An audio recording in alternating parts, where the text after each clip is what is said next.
அஸ்ஸலாமு அலைக்கும் வரஹ்மத்துல்லாஹி தஆலா வரகாத்துஹ்.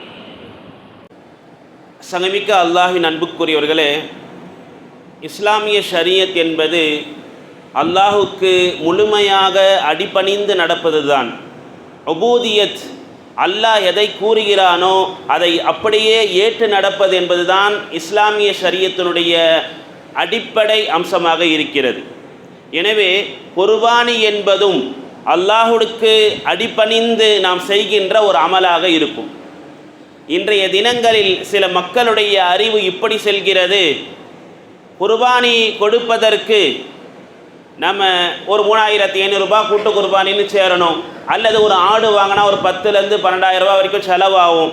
எனவே எதை ஏழை எளியவர்களுக்கு கொடுத்தால் நன்றாக இருக்குமே என்ற ஒரு சிந்தனை சில நபர்களுக்கு அமலுடைய விஷயத்திலும் வந்திருக்கிறது.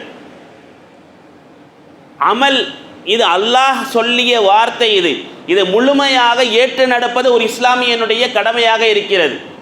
இதுக்கு பேர் உபூதியத்.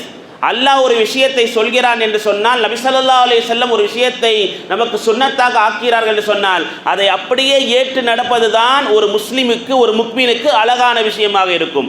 ஆனால் இந்த அமலில் கூட இப்படி செய்யலாமே அப்படி செய்யலாமே என்று வீண் விவாதங்கள் செய்வது என்பது இஸ்லாமிய ஷரியத்தை விட்டும் நம்மை வெளியே கொண்டு செல்லக்கூடிய ஒரு விஷயமாக இருக்கிறது. அல்லாஹ் பாதுகாக்க வேண்டும். நாம் நேற்று தினம் அரஃபாவுடைய தினமாக ஹாஜிகளுக்கு இருந்தது. எப்பவுமே மகரிபுடைய தொழுகை எப்போ இருக்கும்? சூரியன் மறைந்த உடனே இருக்கும். சூரியன் மறைஞ்சிருச்சுன்னா என்ன தொழுவோம்? மகரிப் என்பது தொழுவோம். ஆனால் ஹாஜிகள் நேற்றைய தினம் மகரிப் தொழுகையை அப்படி தொழுகவில்லை. எங்கே போய் தொழுதாங்க? முஸ்தலிஃபால போய் தொழுதாங்க. எப்போவுமே எல்லா நடைமுறையும் எப்படி இருக்கும்? எப்பவுமே சூரியன் மறைந்த உடனே என்ன தொழுவோம்? மகரிப் என்பதை தொழுவோம். ஆனால் நேற்றைய தினம் மட்டும் அரஃபாவில் இருந்த அந்த புனித ஹாஜிமார்கள் அவர்கள் என்ன செய்தார்கள்? முஸ்தலிஃபாவுக்கு போய் நம்ம என்ன செய்வோம்? அந்த மகரிபையும் இஷாவையும் ஜம்மு செய்து இணைத்து தொழுவோம். ஏன் அப்படி செய்கிறாங்க? 364 நாள் அப்படி தானே செஞ்சுக்கிட்டு இருக்கிறோம். ஏன் அன்றைய தினம் மட்டும் ஏன் மாற்றம் செய்ய? ஷரியத் சொல்கிறது. நம் இஸ்லாமிய மார்க்கம் அதுக்கு நமக்கு சொல்லித் தருகிறது. நீங்கள் இப்படித்தான் தொழுக வேண்டும். ஹஜ்ஜு செய்யக்கூடியவளாக இருந்தால் அங்கே அரஃபா மைதானத்தில் இருந்து கிளம்பி நீங்கள் முஸ்தலிஃபாவுக்கு போய் தான் அங்கே மகரிபு இஷாவும் தொழுகணும். என்ன ஆஜத்து இப்படிலாமா இருக்கு அப்படின்னு நம்ம கேட்டா, இதுதான் நடைமுறை, இதுதான் ஷரியத். இது அல்லாஹும் ரசூல் நமக்கு சொல்லி தந்தது. எனவே அல்லாஹும் ரசூலும் ஒரு விஷயத்தை சொல்கிறார்கள் என்று சொன்னால் அதை கடைபிடித்து நடப்பதுதான் உபூதியத். அல்லாஹுக்கு நான் முழுமையாக அர்ப்பணித்து விட்டேன். எனவே தான் இப்ராஹிம் அலைஹிஸ்ஸலாமும் இஸ்மாயில் அலைஹிஸ்ஸலாமும் இன்று வரை நம்ம இடத்துல பயணித்து கொண்டிருக்கிறார்கள். அல்லாஹ் சொன்னான், என்னுடைய பிள்ளையை கூட நான் குர்பானி கொடுப்பேன். வந்து நின்றாங்க. யாரு? இப்ராஹிம் அலைஹிஸ்ஸலாம். எனவே தான் இன்று வரை அவர்களுடைய வரலாறும் சரி, அவர்களுடைய ஒவ்வொரு அடையாளமும் சரி நாம் பின்பற்றி வருகிறோம் என்று சொன்னால் அல்லாஹுக்கு முழுமையாக தன்னை அர்ப்பணித்து கொண்டார்கள். அஸ்லம்து லில்லாஹ், அல்லாஹுக்கு என்னை முழுமையாக நான் அர்ப்பணித்து விட்டேன் என்று சொல்கிறோமே, இதுதான் மிக முக்கியமானது. இஸ்லாமிய ஷரியத் இப்படி தான். நம்ம காசை கொடுத்துட்டோம் அப்படிலாம் கிடையாது. என்ன இஸ்லாம் சொல்லி தருகிறதோ அந்த குர்பானியுடைய சட்டங்களை முழுமையாக நாம் புரிந்து செயல்படுத்த வேண்டும். ஒரு மாடுன்னு சொன்னால் சும்மா மாடு அப்படி கிடையாது, அதுக்கும் இருக்கு. இந்த ஏஜ் பூர்த்தியாக இருக்கணும், இந்த வயது பூர்த்தியாக இருக்கணும். ஒரு ஒட்டகம் என்று சொன்னால் 5 வயதை என்ன செஞ்சிருக்கும்? பூர்த்தியாக இருக்கணும். ஒரு மாடு என்று சொன்னால் 2 வயதை பூர்த்தியாக இருக்கணும். இதுவே ஒரு ஆடு என்று சொன்னால் 1 வயதை பூர்த்தியாக இருக்கணும். செம்மறி ஆடு என்று சொன்னால் அது 6 மாதங்களை என்ன செய்யணும்? பூர்த்தியாக இருக்கணும். இப்படிப்பட்ட சட்டங்கள் எல்லாம் குர்பானியில் இருக்கிறது. அல்லாஹ் சூரத்துல் ஹஜ்ஜினுடைய 37வது வசனத்தில் சொல்லி காட்டுவான், லை யனாலல்லாஹு லுஹூமுஹா வலா திமாஉஹா, உங்களுடைய குர்பானியினுடைய இரத்தமும் அல்லது அதனுடைய மாமிசமும் அல்லாஹ்வை வந்து சென்றடைவதில்லை. வலாக்கி யனாலுஹு தக்வா மின்கும், உங்களிலிருந்து இறையச்சம் தான் அல்லாஹ்வை வந்து சென்றடைகிறது. நீங்கள் கொடுக்குற குர்பானி இப்படிப்பட்டது, அவ்வளோ அதுக்கு இப்படி உரட்டு சிங்கம் இது இருந்துச்சு அது இருந்துச்சு, எப்படி இருந்தாலும் சரி அல்லாஹ்விடத்திலே வந்து சென்றடைவது இதுதான், உங்களுடைய தக்வா தான். உங்களுக்கு பாவ மன்னிப்பு என்று வேண்டும் என்று சொன்னால் அந்த குர்பானி கொடுக்கின்ற இடத்திற்கு வாருங்கள் என்று தன்னுடைய மகள் ஃபாத்திமா ரலியல்லாஹு அன்ஹா நபி ஸல்லல்லாஹு அலைஹி வஸல்லம் அழைச்சாங்க. அவங்களுக்கு உடம்பு சரியில்லாமல் படுத்துக்கிட்டு இருக்கிறாங்க, குர்பானி கொடுக்கப்படுகிறது. ஏம்மா ஃபாத்திமா எந்திரிச்சு வாங்க, கூமி வஷ்ஹதி உல்ஹயதிகி, உங்களுடைய உல்ஹையா உங்களுடைய குர்பானி கொடுக்கின்ற அந்த பிராணியை அறுக்கின்ற இடத்திற்கு நீங்கள் வாருங்கள் என்று சொல்லிவிட்டு நபி ஸல்லல்லாஹு அலைஹி வஸல்லம் சொன்ன வார்த்தை ஃபைன்னஹு யுஃபரு லகி பிஅவ்வலி கத்ரத்தி மின் தமிஹா, அதனுடைய முதல் உதிரம் இருக்கிறது அர்த்தம் கீழே படுவதற்கு முன்னால் உங்களுடைய குல்லு தம்புஹு, உன்னுடைய அத்தனை பாவங்களும் என்ன செய்ய மன்னிக்கப்பட்டுவிட்டது. எனவே அந்த இடத்திற்கு வந்து நில்லுங்கள் என்று யார் நபி ஸல்லல்லாஹு அலைஹி வஸல்லம் தன்னுடைய மகளாரை அழைத்ததாக ஹதீஸ் ஷரீஃபில் பார்க்க முடிகிறது. இந்த குர்பானி என்பது நம்ம இதை மட்டும்தான் செய்கிறோம், இப்ராஹிம் அலைஹிஸ்ஸலாம் காலத்தில் தான் இருக்குன்னு சொன்னா இல்லை. அல்லாஹ் சுப்ஹானஹு வ தஆலா சூரத்துல் மாயிதாவுடைய 27வது வசனத்தில் நபீனா பாபா ஆதம் அலைஹிஸ்ஸலாமுடைய 2 மகன்களுடைய வரலாறை சொல்லும் பொழுது அங்கும் வரும் இது கர்ரபா குர்பானன், இது கர்ரபா குர்பானன். அந்த வார்த்தை அல்லாஹ் சுப்ஹானஹு வ தஆலா குர்ஆனில் சொல்லி காட்டியிருக்கிறான். அவர்களுடைய அந்த அர்ப்பணிப்பை, அந்த தியாகத்தை அவர்கள் என்ன செய்து அல்லாஹ்வுக்கு முன்னால் நெருக்கி வைத்த பொழுது, யார்? ஆதம் அலைஹிஸ்ஸலாமுடைய 2 மகன்கள் ஆபில் காபில். அங்கேயே தொடங்கிருச்சு குர்பானி என்பது. அவங்க 2 பேருடைய வரலாற்றை அல்லாஹ் முடிக்கும் பொழுது இந்த வார்த்தை பயன்படுத்துவான், இன்னமா யதகப்பலல்லாஹு மினல் முத்தகீன், இறையச்சம் யாருக்கு இருக்கிறதோ அவர்களிலிருந்து தான் அல்லாஹ் சுப்ஹானஹு வ தஆலா அந்த குர்பானை என்ன செய்வான், ஏற்றுக்கொள்வான். அந்த வசனம் இப்படி தான் முடியும். எனவே நம்மளுடைய குர்பானி என்பது இறையச்சத்தோடு இருக்க வேண்டும், அல்லாஹுக்காக கொடுக்கிறோம். எனவே அந்த இறையச்சம் என்பது என்ன செய்யணும், முழு மனதோடு என்ன செய்யணும், இருக்கணும். அல்லாஹ் சுப்ஹானஹு வ தஆலா இந்த சூரத்துல் ஹஜ்ஜுடைய 37வது வசனத்தை முடிக்கும் பொழுது வபஷ்ஷிரில் முஹ்சினீன், இஹ்சான் உடையவர்களுக்கு நன்மாராயம் சொல்லுங்கள் நபியே. இஹ்சான் இருக்க வேண்டும். நம்ம ஆள் கொண்டு வந்துட்டோம், அது எப்படியாவது இருக்கட்டும் அப்படின்னு விடக்கூடாது. அந்த ஆட்டை பராமரிப்பது நம்மளுடைய கடமையாக இருக்கிறது. அது மீது அன்போடு பழகுவது நம் மீது கடமையாக இருக்கிறது. இதை தான் அல்லாஹ் சுப்ஹானஹு வ தஆலா வபஷ்ஷிரில் முஹ்சினீன், நன்மாராயம் யாருக்கு? இஹ்சான் உடையவர்களுக்கு. ஹதீஸ் ஷரீஃபில் நபி ஸல்லல்லாஹு அலைஹி வஸல்லம் சொல்லிக் கொடுப்பாங்க, இன்னல்லாஹ கதபல் இஹ்சான் அலா குல்லி ஷை, அல்லாஹ் சுப்ஹானஹு வ தஆலா ஒவ்வொரு வஸ்துக்கள் மீது இஹ்சான் என்னும் நல்லுபகாரத்தை, அந்த இரக்க குணத்தை கடமையாக்கி வைத்திருக்கிறான். ஃபைதா கதல்து ஃபஹ்சினுல் கித்ரத வைதா ஸபஹ்து ஃபஹ்சினு ஸிபஹத, நீங்கள் ஒன்றை அறுக்கிறீர்கள் என்று சொன்னால் அதை அழகிய முறையில் அருங்கள். அதற்கு நபி ஸல்லல்லாஹு அலைஹி வஸல்லம் சொல்லிக் கொடுத்திருக்கிறாங்க. ஒரு சமயம் ஒரு சஹாபி ஆடை கொண்டு வந்துட்டீங்களா? கொண்டு வந்தாச்சு யார சொல்லலாம் அப்படின்னு சொல்லிட்டு கொண்டு வந்துட்டு பக்கத்தில் இருக்கிற கத்தியை எடுத்து அந்த ஆட்டின் முதையை என்ன செஞ்சாங்க, கூர்மைப்படுத்தினாங்க. நபிகள் நாயகம் ஸல்லல்லாஹு அலைஹி வஸல்லம் கேட்ட வார்த்தை என்ன தெரியுமா? ஹதீஸ் ஷரீஃபில் துரீது அன் துமீதஹா மௌதாத், நபி ஸல்லல்லாஹு அலைஹி வஸல்லம் கேட்டாங்க, துரீது அன் துமீதஹா மௌதாத், அதை பல தடவை கொலை செய்யணும்னு நீ நினைக்கிறியா, மௌத்தாக்கணும்னு நினைக்கிறியான்னு கேட்டாங்க. அதை பார்க்கும் பொழுது அதற்கு ஒரு உயிர் பயம் வரமே, அந்த பயத்தை ஏன் கொடுக்கிறாய்? நபிகள் நாயகம் ஸல்லல்லாஹு அலைஹி வஸல்லம் எப்படி கேட்குறாங்க பாருங்க. எனவே நீங்கள் அறுப்பதற்கு முன்னால் என்ன செஞ்சிடணும், அதை கூர்மைப்படுத்திட்டு வந்துடணும். அங்கே வந்துக்கிட்டு என்ன செய்யக்கூடாது, அதுக்கு முன்னாடி கூர்மைப்படுத்தக்கூடாது. அதே போன்று ஒரு ஆட்டை வைத்து கொண்டு மற்றொரு ஆட்டை என்ன செய்யக்கூடாது, அதற்கு முன்னால் அறுக்கக்கூடாது. இன்னைக்கு நம்ம என்ன பண்ணுவோம், 4 வாங்கி இருக்கிறோம், 4ஐயும் அப்படியே என்ன செய்வோம், முன்னாடி நபி ஸல்லல்லாஹு அலைஹி வஸல்லம் சொல்லி தராங்க. எப்படியெல்லாம் இஹ்சான் என்பதை அல்லாஹ் அதான் சொல்லுவோம், வஷ்ஷிரில் முஹ்சினீன், அந்த இரக்கம் குணம் உடைய அந்த அவர்களுக்கு நன்மாராயம் சொல்லுங்கள்.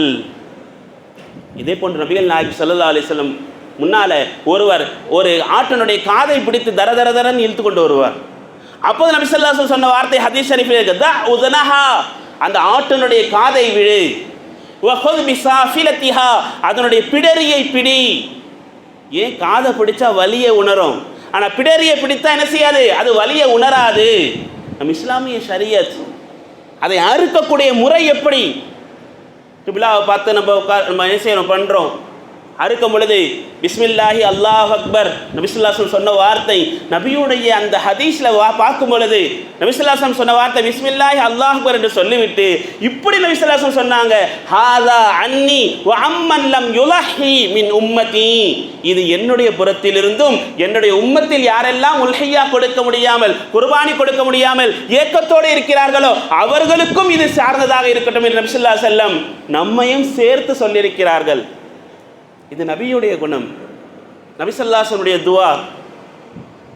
நபி ஸல்லல்லாஹு அலைஹி வஸல்லம் யாராவது அப்படி என்ன செஞ்சாங்க, அந்த கத்தியை அங்கே தீட்டினாங்கன்னா, அல்லது ஒரு ஆட்டுக்கு முன்னால் என்ன செஞ்சாங்க, இன்னொரு ஆட்டை என்ன செய்தாங்க, அறுத்தார்கள், நபி ஸல்லல்லாஹு அலைஹி வஸல்லம் தடுத்ததாக ஹதீஸ் ஷரீஃபில் பார்க்க முடிகிறது. மிக முக்கியமாக இன்னைக்கு பல நபர்கள் செய்யக்கூடிய ஒரு தவறு என்ன சொன்னால், ஒரு ஆடு அதனுடைய முழுமையான உயிர் பிரிவதற்கு முன்னாலே தோலை உரிக்க ஆரம்பிச்சிருவாங்க. நபி ஸல்லல்லாஹு அலைஹி வஸல்லம் சொன்ன ஹதீஸ், மா குத்திய மினல் பஹீமதி, எந்த ஒரு பிரானுடைய உடலிலிருந்து ஒரு உறுப்பு துண்டிக்கப்படுகிறது, வஹிய ஹய்யத்துன், அதுவோ உயிரோடு இருக்கும் பொழுது அந்த ஆட்டினுடைய அல்லது அந்த ஒட்டகத்தினுடைய அல்லது அந்த மாட்டினுடைய உறுப்பை துண்டிக்கப்படுகிறது என்று சொன்னால், வஹிய மைத்தத்துன், அந்த உறுப்பும் இறந்தது, செத்தத்திற்கு சமம் சொல்லிட்டாங்க. எப்படி இறந்த பிராணியை சாப்பிடுவது ஹராமோ, உயிரோடு இருக்கும் நேரத்தில் துண்டிக்கப்பட்ட அந்த துண்டுகளும் ஹராமாக்கப்பட்டதாக இருக்கிறது நபி ஸல்லல்லாஹு அலைஹி வஸல்லம் சொல்லியிருக்கிறார். எனவே உயிர் முழுமையாக பிரிவதற்கு முன்னால் அதனுடைய தோலை உரிப்பதோ அல்லது அதனுடைய ஒரு துண்டை என்ன செய்வதை அந்த உடலிலிருந்து நாம் நீக்குவதோ ஹராமாக்கப்பட்டதாக இருக்க நபி ஸல்லல்லாஹு அலைஹி வஸல்லம் சொல்லியிருக்கிறாங்க. கண் முன்னால் பார்த்துருக்கிற பல இடங்கள்ல என்ன செய்வாங்க, ஒரு ஆடு உரிச்சிட்டு ஒரு ஆடை அறுத்து போட்டுருவாங்க, இன்னொன்று டக்குன்னு என்ன செய்வாங்க பண்ணுவாங்க, அதுக்குள்ளே அதோடைய தூக்கி மாட்டுவாங்க. இது எல்லாம் பொறுமையாக செய்ய வேண்டியவை. நபிகள் நாயகம் ஸல்லல்லாஹு அலைஹி வஸல்லம் அல்லாஹ்வை அஞ்சிக் கொள்ளுங்கள் என்ற வார்த்தையெல்லாம் ஹதீஸ் ஷரீஃபில் இந்த பிராணிகளுடைய விஷயமாக நபிகள் நாயகம் ஸல்லல்லாஹு அலைஹி வஸல்லம் சொல்லித்தராங்க. நீங்கள் எந்த செயலை செய்தாலும் இஸ்பிரி, நீங்கள் பொறுமையோடு மேற்கொள்ளுங்கள், நபிகள் நாயகம் ஸல்லல்லாஹு அலைஹி வஸல்லம் சொன்னதாக ஹதீஸ் ஷரீஃபில் பார்க்கப்படுகிறது. சங்கமிக்க அல்லாஹின் அன்புக்குரியவர்களே, இந்த ஹஜ் பெருநாள் என்பது நமக்கு மிக முக்கியமான ஒரு அமல். நாம் இந்த அரஃபாவுடைய தினத்தில் இருக்கிறோம். அதிகமான தக்பீராத்துகளை ஓதணும், அதிகமான தக்பீர், லா இலாஹ இல்லல்லாஹ், அல்லாஹ் அக்பர், அல்ஹம்துலில்லாஹ், இது போன்ற அல்லாஹ் அக்பரா இன்னைக்கு நம்ம ஆரம்பிச்சிட்டோம். அல்ஹம்துலில்லாஹ், ஃபஜருடைய தொழுகையிலிருந்து நம்ம என்ன செய்யும், 23 வக்துகள். இன்னைக்கு ஜும்மாவுடைய நாள், இன்னைக்கு ஆரம்பித்தது செவ்வாய்க்கிழமை அசர் வரைக்கும் 23 வக்துகள் நம்ம என்ன செய்வோம், தக்பீர்கள் சொல்லிக்கிட்டே இருப்போம். ஒவ்வொரு தொழுகைக்கு பிறகும் நம்ம என்ன செய்வோம், வீட்டில் தொழுதாலும் சரி, பெண்களாக இருந்தாலும் சரி, நாம் ஜமாத்தோடு தொழுதாலும் சரி, ஒரு தடவையோ அல்லது 3 தடவையோ நம்ம என்ன செய்யணும், தக்பீர்களை சொல்லிக்கொண்டே இருக்கணும், தக்பீர்களை விடக்கூடாது. இந்த ஐயாமு தக்பீர் என்ற இந்த 5 நாட்களுக்கு சொல்லப்படும். இது ஐயாமு தக்பீர்.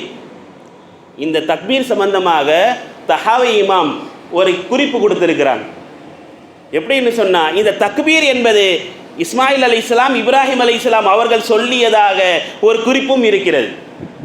அல்லாஹ் சுப்ஹானஹு வ தஆலா இப்ராஹிம் அலைஹிஸ்ஸலாம, இஸ்மாயில் அலைஹிஸ்ஸலாம நீங்கள் என்ன செஞ்சிருங்க, குர்பானி கொடுத்துருங்க அப்படின்னு சொன்னால் படுக்க வச்சுட்டாங்க. அல்லாஹ்வுடைய கட்டளை அப்படின்னு என்ன செஞ்சிட்டாங்க, படுக்க வச்சுட்டாங்க. படுக்க வைத்த நேரத்தில் தன்னுடைய கத்தியை அவர்களுடைய தொண்டைக்குள்ளே அந்த என்ன செய்கிறாங்க, வைக்கக்கூடிய நேரத்தில் ஜிப்ரீல் அலைஹிஸ்ஸலாம் ஒரு ஆட்டை எடுத்துக்கொண்டு என்ன செய்கிறாங்க, வராங்க. வரத்துக்குள்ள அவங்க எங்கே அறுத்துருவாங்களோ, எங்கே அந்த கத்தியை அவர்கள் மீது செலுத்தி விடுவார்களோ என்று சொல்லி செய்திடுவார்களோ என்று அங்கிருந்து வானத்திலிருந்து இறங்க வருதே அல்லாஹ் அக்பர், அல்லாஹ் அக்பர், அல்லாஹ் அக்பர் என்று 3 தடவை ஜிப்ரீல் அலைஹிஸ்ஸலாம் அவர்கள் சொன்னார்களாம். அந்த சொன்ன நேரத்திலே படுத்து கொண்டிருந்த இஸ்மாயில் அலைஹிஸ்ஸலாமுக்கு அந்த சத்தம் கேட்டுவிட்டது. உடனே அவர்கள் சொன்னார்களாம், அவர் லா இலாஹா இல்லல்லாஹு அல்லாஹு அக்பர் அப்படின்னு யார் சொன்னாங்களாம், இஸ்மாயில் அலைஹிஸ்ஸலாம் அவர்கள் சொன்னார்களாம். அதை கேட்டுக்கொண்டிருந்த இப்ராஹிம் அலைஹிஸ்ஸலாம் அதற்கு பிறகு சொன்னார்களாம், அல்லாஹு அக்பர் வலில்லாஹில் ஹம்து. இதுதான் நம்ம தக்பீரா முழங்கிட்டு இருக்கிறோம். இந்த ஹாஷியா குறிப்பில் எழுதியிருக்கிறாங்க. இப்படி அந்த மூவரும் சேர்ந்த சொன்ன தக்பீரைத்தான் நாம் 23 வக்துகளாக என்ன செய்து கொண்டு சொல்லிட்டு இருக்கிறோம். ஒரு தக்பீர் அவர்கள் செய்த ஒவ்வொரு அமல். நேற்று முஸ்தலிஃபாவிலிருந்து கற்களை எல்லாம் எடுத்துக்கொண்டு ஜமராத்தின் பக்கம் ஷைத்தானை கல்லெறிவதற்காக ஹாஜிகள் போயிட்டு இருக்கிறாங்களே, அது அத்தனை செயல்களும் இப்ராஹிம் அலைஹிஸ்ஸலாம், இஸ்மாயில் அலைஹிஸ்ஸலாம், ஹாஜரா அம்மையாருடைய அத்தனை செயல்பாடுகளும் தான் என்ன செஞ்சு அமைஞ்சிருக்கு. காரணம், முழுமையாக தன்னை அல்லாஹுக்காக அர்ப்பணிச்சுட்டாங்க. முழுமையாக தன்னுடைய இறைவனுக்காக அர்ப்பணித்ததன் காரணமாகத்தான் அவர்கள் எல்லாம் இன்று வரை சரித்திரத்தில் மட்டுமல்ல, நம்முடைய கல்வுகளில் இப்ராஹிம் அலைஹிஸ்ஸலாம், இஸ்மாயில் அலைஹிஸ்ஸலாம், ஹாஜரா அம்மையாருடைய நினைவுகள் நமக்கு என்ன செய்கிறது இருக்கிறது. நாம் ஒவ்வொரு நேரத்திலும் அல்லாஹுக்கு அடிபணிந்த அமல்களை செய்யக்கூடியவர்களாக இருக்கணும். நம்மளுடைய குர்பானி நாம் கொடுக்கின்ற அந்த நேரத்தில் நம்ம ஒருத்தவங்க அறுக்கிறாங்க, அவங்களுக்கு தோலை அப்படியே என்ன செஞ்சிருது கொடுத்துறது, அது கூடாது. அதை கூலியாக என்ன செய்யக்கூடாது, இறைச்சி கொடுக்கறது, அதுவும் கூடாது. அவருக்கு என்ன கூலி, அது தனிப்பட்ட முறையில் தான் கொடுக்கணும். இதுலேருந்தே அதை என்ன செஞ்சிருவோம், கழிச்சிருவோம். அப்படின்னு இருக்கக்கூடாது. மிக முக்கியமாக குர்பானியை நம்ம என்ன செய்கிறோம், 3 பங்குகளாக இடணும் சொல்லியிருக்கிறேன். அந்த 3 பங்களை இட்டு நாம் என்ன செய்யணும், நம்மளுடைய குடும்பத்திற்கும் நம்மளுடைய உறவினர்களுக்கும் மிக முக்கியமாக ஏழை எளியவர்களுக்கு நாம் என்ன செய்யணும், கொடுக்கணும். இது அல்லாஹுடைய பொருத்தத்தை பெறக்கூடியது. எவ்வளவு சதக்கா செய்தாலும் சரி, நாளைய தினத்தில் நாம் அந்த ஐயாமுன் நஹர், அந்த யௌமுன் நஹர் என்று நாம் குர்பானி கொடுக்கின்ற அந்த ஹஜ் பெருநாளுடைய நாளில் நாம் எவ்வளவு சதக்கா செய்வதை விட குர்பானி கொடுப்பது சிறந்த அமல் என்று நபிகள் நாயகம் ஸல்லல்லாஹு அலைஹி வஸல்லம் சொல்லியிருக்கிறாங்க. எனவே நம்மால் முடிந்த அளவிற்கு குர்பானியை கொடுத்து ஏழை எளியவர்களுக்கு, உறவினர்களுக்கு, நம்முடைய குடும்பத்தாருக்கு அனைவருக்கும் கொடுத்து என்ன செய்யணும், மகிழ வேண்டும். அல்லாஹுடைய பொருத்தத்தை பெறுவதற்காகத்தான் இந்த குர்பானி என்பது. எனவே குர்பான் என்று சொன்னால் தியாகம், நாம் சாக்ரிஃபைஸ், அல்லாஹுக்காக வேண்டி நாம் என்ன செய்யணும், நம்மளுடைய எல்லா விஷயங்களையும் அல்லாஹுக்காக அர்ப்பணிக்கிற ஒரு விஷயம். எனவே அல்லாஹுக்கு அர்ப்பணிக்கின்ற இந்த அமலை நாம் பொருட்படுத்தாமல் இருக்கக்கூடாது. நாம் நிச்சயமாக நிறைவேற்றுவதற்கு என்ன செய்யணும், முயற்சி செய்யணும். நம்ம எவ்வளோ ஒரு கூட்டு குர்பானில் சேர்ந்து நபிகள் நாயகம் ஸல்லல்லாஹு அலைஹி வஸல்லம் ஹஜ்ஜத்துல் வதால 100 ஒட்டகைகளை கொண்டு வந்து நிற்க வச்சாங்க. 100 ஒட்டகைகள், அதில் 60 சொச்சம், இப்படியும் எழுதுகிறாங்க 63 ஒட்டகைகள் தன்னுடைய கையினாலே நபி ஸல்லல்லாஹு அலைஹி வஸல்லம் சமூகம் செஞ்சாங்களாம். அதற்கு பிறகு அந்த கத்தியை நபிகள் நாயகம் ஸல்லல்லாஹு அலைஹி வஸல்லம் யார் இடத்துல கொடுத்தாங்க, அலி ரலியல்லாஹு கொடுத்துட்டு மீதி இருக்கிறத நீங்கள் என்ன செய்யுங்க, கொடுங்கன்னு சொல்லிட்டு நபி ஸல்லல்லாஹு அலைஹி வஸல்லம் அந்த 63 ஒட்டகைகளுடைய அந்த ஒவ்வொரு ஒட்டகத்தினுடைய மாமிசத்தை கொஞ்சம் கொஞ்சமாக எடுத்து சால்னாவாக செய்து நபி ஸல்லல்லாஹு அலைஹி வஸல்லம் சாப்பிடவும் செய்தார்கள். ஹதீஸ் ஷரீஃபில் வருது, நபி ஸல்லல்லாஹு அலைஹி வஸல்லம் குடிக்கவும் செய்தார்கள் என்று ஹதீஸ் ஷரீஃபில் பார்க்குது. இன்னைக்கு நாம் என்ன செய்கிறோம், குர்பானியுடைய அந்த இறைச்சியை நம்ம சாப்பிடணும், அது சுன்னத்தாக இருக்கு. குர்ஆனுடைய வார்த்தையிலும் என்ன செய்யுது, குலூ மின்ஹா, அதிலிருந்து நீங்கள் உண்ணுங்கள் என்று நபிகள் அல்லாஹ் சுப்ஹானஹு வ தஆலா என்ன செய்ய சொல்லியிருக்கிறான். எனவே குர்பானியுடைய அந்த மாமிசத்தை சாப்பிடுவது நமக்கு அல்லாஹ் கொடுத்த கட்டளையாக இருக்கிறது. எனவே நாம் முடிந்த அளவிற்கு அல்லாஹுக்காக வேண்டி குர்பானி கொடுக்க வேண்டும். அல்லாஹ் சுப்ஹானஹு வ தஆலா நாம் செய்கின்ற ஒவ்வொரு இந்த ஐயாமுல் தக்பீரில் ஐயாமுல் தஷ்ரீக்குடைய இந்த ஒவ்வொரு அமலையும் அல்லாஹ் சுப்ஹானஹு வ தஆலா கபூல் செய்வானாக. நம் அனைவருடைய குர்பானியும் நாளை மறுமையில் அல்லாஹ் சுப்ஹானஹு வ தஆலா அந்த சிராத்துல் முஸ்தகீமுடைய செல்கின்ற பாலத்தில் செல்கின்ற அந்த வாகனமாக அல்லாஹ் சுப்ஹானஹு வ தஆலா நம் அனைவருக்கும் ஆக்கி அருள் புரிவானாக. வாஹிர் அல்ஹம்துலில்லாஹி ரப்பில் ஆலமீன்.